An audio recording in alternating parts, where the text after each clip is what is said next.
하나님은 당신의 이름을 기억하십니다. 에스라 2장 1절에서 70절 말씀. 옛적에 바벨론 왕 느부갓네살에게 사로잡혀 바벨론으로 갔던 자들의 자손들 중에서 노임을 받고 예루살렘과 유다 도로 돌아와 각기 자기의 성읍으로 돌아간 자, 곧 스룹바벨과 예수아와 느헤미야와 스라야와 르엘라야와 모르드게와 빌산과 미드발과 비그웨와 르훔과 바하나 등과 함께 나온 이스라엘 백성의 명수가 이러하니, 바로스 자손이 2172명이요 스바랴 자손이 372명이요 아라 자손이 775명이요 바핫 모압 자손 곧 예수아와 요압 자손이 2812명이요 엘람 자손이 1254명이요 삿두 자손이 945명이요 삭케의 자손이 760명이요 바니 자손이 642명이요 부베 자손이 623명이요 아스갓 자손이 1222명이요 아도니감 자손이 666명이요 비그웨 자손이 2056명이요 아딘 자손이 454명이요 아델 자손 곧 히스기야 자손이 98명이요 베세 자손이 323명이요 요라 자손이 112명이요 하숨 자손이 223명이요 깃발 자손이 95명이요 베들레헴 사람이 123명이요 느도바 사람이 56명이요 아나도 사람이 128명이요 아스마웻 자손이 42명이요 기랴다임과 그비라와 부에럿 자손이 743명이요 라마와 게바 자손이 621명이요 믹마스 사람이 122명이요 베델과 아이 사람이 223명이요 느보 자손이 52명이요 막비스 자손이 156명이요 다른 엘람 자손이 1254명이요 하림 자손이 320명이요 로드와 하딕과 오노 자손이 725명이요 여리고 자손이 345명이요 스나아 자손이 3630명이었더라. 제사장들은 예수와의 집 여다야 자손이 973명이요 임멜 자손이 1052명이요 바스훌 자손이 1247명이요 하림 자손이 1017명이었더라. 레위 사람은 호다위야 자손 곧 예수아와 감미엘 자손이 74명이요 노래하는 자들은 아삽 자손이 128명이요 문지기의 자손들은 살룸과 아델과 달문과 악굽과 하디다와 소베 자손이 모두 139명이었더라. 느디님 사람들은 시하 자손과 하수바 자손과 답바옷 자손과 게로스 자손과 시야하 자손과 바돈 자손과 르바나 자손과 하가바 자손과 악굽 자손과 하갑 자손과 사물레 자손과 하난 자손과 깃델 자손과 가할 자손과 르아야 자손과 르신 자손과 느고다 자손과 갓삼 자손과 우사 자손과 바세아 자손과 베세 자손과 아스나 자손과 무우님 자손과 느부심 자손과 박북 자손과 하그바 자손과 할훌 자손과 바슬루 자손과 무히다 자손과 하르사 자손과 바르고스 자손과 시스라 자손과 데마 자손과 느시야 자손과 하디바 자손이었더라. 솔로몬의 신하의 자손은 소대 자손과 하소베렛 자손과 부르다 자손과 야알라 자손과 다르곤 자손과 깃델 자손과 스바다 자손과 하딜 자손과 보게렛 하스바임 자손과 아미 자손이니 모든 느디님 사람과 솔로몬 신하의 자손이 392명이었더라.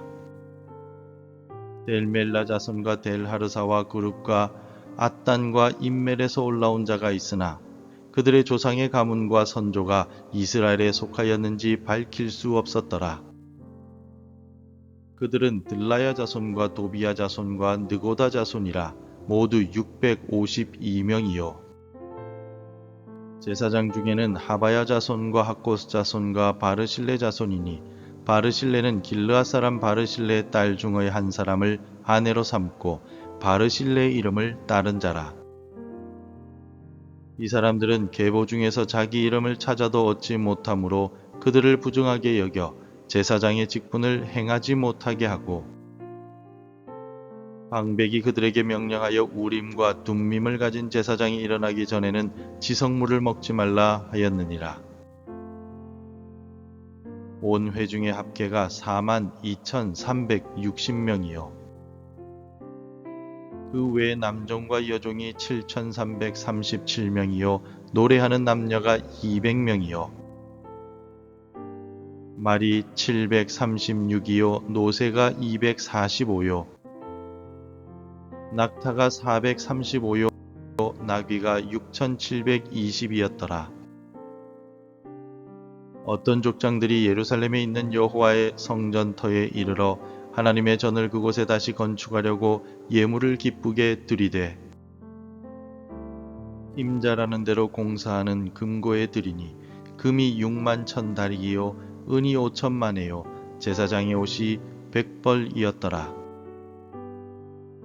이에 제사장들과 레위 사람들과 백성 몇과 노래하는 자들과 문지기들과 느디님 사람들이 각자의 성읍에 살았고 이스라엘 무리도 각자의 성읍에 살았더라. 현대사회에서 우리는 종종 이름이 아닌 숫자로 불릴 때가 있습니다. 주민등록번호, 학번, 은행에서의 번호, 그리고 인터넷 통계 자료 속에 숫자로 존재합니다. 우리는 거대한 시스템의 부속품처럼 느껴지면서 과연 내가 중요한 존재인가? 내가 없어져도 누가 알기나 할까 하는 익명성의 두려움 속에 살아가기도 합니다. 오늘 우리가 읽은 에스라 2장은 성경에서 가장 지루한 본문 중에 하나로 꼽힙니다. 70절까지 수많은 이름과 숫자가 끝없이 나열되고 있습니다.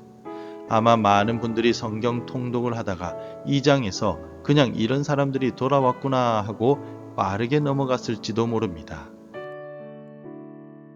하지만 이 명단은 당시 바벨론에서 돌아온 사람들에게는 자신들의 전부였습니다. 이 명단에 이름이 있다는 것은 자신이 잊혀진 포로가 아니라 하나님의 약속된 백성임을 증명하는 유일한 길이었기 때문입니다. 오늘 이 지루해 보이는 명단을 통해서 하나님께서 잊혀진 우리를 어떻게 기억하시고 부르시는지 그 놀라운 은혜의 세 가지 측면을 함께 나누고자 합니다. 먼저 오늘 본문의 1절은 이들이 누구인지를 분명히 밝히고 있습니다. 옛적의 바벨론 왕 느부갓네살에게 사로잡혀 바벨론으로 갔던 자들의 자손들 중에서 높임을 받고 예루살렘과 유다 도로 돌아와 각자의 성읍으로 돌아간 자. 그들은 70년간 포로였습니다. 잊혀진 사람들이었습니다. 그들은 바벨론 제국의 통계 자료에 불과했을 것입니다. 그러나 하나님은 그들을 잊지 않으셨습니다. 예레미야를 통해 70년이 차면 너희를 돌보겠다라고 하신 약속을 정확하게 하나님은 기억하셨습니다. 하나님은 고레스 왕의 마음을 움직이셨고 이제 그들을 하나하나 계수하고 계십니다. 64절을 보면 총 인원이 42,360명이라고 요약합니다. 하나님께 이들은 단순한 4만 명이 아니었습니다. 우리 하나님께는 여다야 자손 973명이 있었고 아삽 자손 128명이 있었으며 이름 하나하나가 소중한 하나님의 백성들이었습니다. 오늘 우리 역시 우리 하나님께 당신은 통계 속의 숫자가 아니라 하나님이 친히 기억하시는 주의 자녀들임을 기억하시기 바랍니다. 이 명단이 중요한 두 번째 이유는 그들의 정체성을 증명하기 때문입니다. 특히 36절부터 제사장, 레위 사람, 노래하는 자, 문지기 등 성전 봉사자들의 명단이 나옵니다. 그들은 돌아와서 성전을 다시 세워야 했기 때문입니다. 그런데 비극적인 기록도 나타나고 있습니다. 62절을 보시겠습니까? 이 사람들은 계보 중에서 자기 이름을 찾아도 얻지 못하므로 그들을 부정하게 여겨 제사장의 직분을 행하지 못하게 하고, 제사장 가문 중에 일부가 그들의 계보를 찾았으나 찾지 못하므로 제사장의 직분을 행하지 못하게 되었습니다. 그들은 자신이 제사장이라고 주장했지만 증거가 없었습니다. 족보에 이름이 없다는 것은 공동체에서 자신의 정체성을 잃어버렸다라는 의미입니다. 이 얼마나 두려운 일입니까? 우리도 마찬가지입니다. 우리도 세상에서 나는 그리스도인이다, 나도 하나님의 백성이다 라고 말은 하지만 우리의 족보는 어디에 있습니까? 우리의 노력, 우리의 선행, 우리의 직분이 그 족보가 될 수 있을까요? 오늘 본문은 절대로 아니라고 말합니다. 우리의 혈통과 노력으로는 62절처럼 결코 하나님의 백성이라는 것을 증명할 수가 없습니다. 우리의 유일한 족보는, 우리의 유일한 정체성은 오직 예수 그리스도의 십자가 보혈에 있습니다. 예수 그리스도께서 우리를 위해 죽으시고 부활하심으로 우리는 하나님의 자녀라는 새로운 족보에 이름이 오르게 되었습니다. 더 이상 정체성 때문에 불안해할 필요가 없게 되었습니다. 베드로는 우리를 택하신 족속이요 왕 같은 제사장들이라고 선포한 바가 있습니다. 우리의 이름은 이 땅의 족보가 아니라 하늘의 생명책에 기록되어 있습니다. 이것이 우리의 흔들리지 않는 정체성입니다. 오늘 본문의 명단은 마지막으로 놀라운 장면을 보여주며 끝이 납니다. 68절을 함께 읽겠습니다. 어떤 족장들이 예루살렘에 있는 여호와의 성전터에 이르러 하나님의 전을 그곳에 다시 건축하려고 예물을 기쁘게 드리되, 그들은 70년의 포로 생활을 마치고 수천 킬로미터를 걸어왔습니다. 그들이 돌아온 예루살렘은 완전한 폐허였습니다. 당장 먹고 살 집도 없었습니다. 하지만 그들이 가장 먼저 한 일은 자기 집이 아니라 하나님의 집을 위해 예물을 드린 것이었습니다. 누가 시킨 것이 아니었습니다. 자원하여 드렸습니다. 왜 그랬을까요? 자신들의 이름을 기억해 주시고 자신들에게 새로운 정체성을 주신 하나님의 은혜에 감격했기 때문입니다. 은혜는 반드시 헌신으로 이어집니다. 하나님의 기억하심과 부르심은 단순히 너는 구원받았다 에서 끝나지 않습니다. 그것은 사명으로까지 이어집니다. 그들의 사명은 성전 재건이었습니다. 그렇다면 오늘 우리의 사명은 무엇입니까? 바로 예수 그리스도의 몸된 교회를 세우는 것입니다. 하나님은 우리를 구원하셔서 이 공동체의 이름을 올리게 하셨습니다. 이제 우리는 우리에게 주신 것을 자원하여 드림으로써 이 구속의 역사를 함께 이어가야 합니다.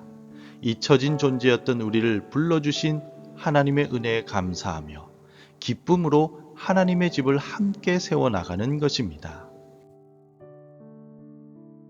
사랑하는 성도 여러분, 에스라 2장의 명단은 더 이상 지루한 이름의 나열이 아닙니다. 이것은 저와 여러분의 이야기이기도 합니다.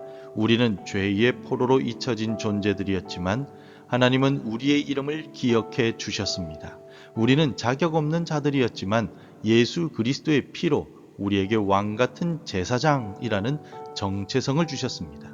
그리고 이제 우리를 부르셔서 교회를 세우고 가정을 세우는 거룩한 사명을 주셨습니다. 세상의 명단에 나의 이름이 없다고 낙심하지 마십시오. 사람들이 나의 이름을 기억하지 못한다라고 해서 슬퍼하지도 마십시오. 가장 중요한 질문은 이것입니다. 나의 이름이 하늘의 생명책에 기록되어 있습니까?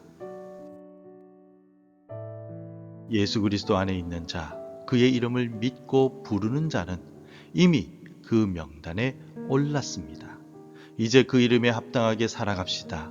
우리를 기억하신 하나님께 감사합시다. 우리에게 주신 정체성을 누리며 우리에게 맡기신 사명을 기쁨으로 감당해 나갑시다. 하늘의 생명책의 명단에 기록된 하나님의 백성들이 다 되시기를 주님의 이름으로 축원합니다. 기도하겠습니다. 하나님 아버지, 세상의 기준에 맞춰 나의 가치를 증명하려고 애썼던 나의 연약함을 회개합니다. 죄의 포로였던 내 이름을 기억해 주시고 예수 그리스도의 보혈로 하늘 생명책에 기록해 주신 은혜에 감사드립니다. 이제는 숫자가 아닌 하나님의 자녀라는 정체성을 가지고 믿음으로 오늘을 살아가게 하옵소서. 예수님의 이름으로 기도드립니다. 아멘. 계속해서 함께 기도해 주시기 바랍니다. 세상의 인정을 구하지 않고 하늘나라 백성으로 살아가게 하소서. 우리 교회가 성도의 이름을 기억하는 공동체가 되게 하소서. 주님의 몸된 교회를 위해 기쁨으로 헌신하게 하소서. 하나님의 말씀으로 하루를 시작하는 은혜를 주옵소서. 오늘도 말씀대로 살아가며 열매 맺는 하루가 되시기를 축복합니다.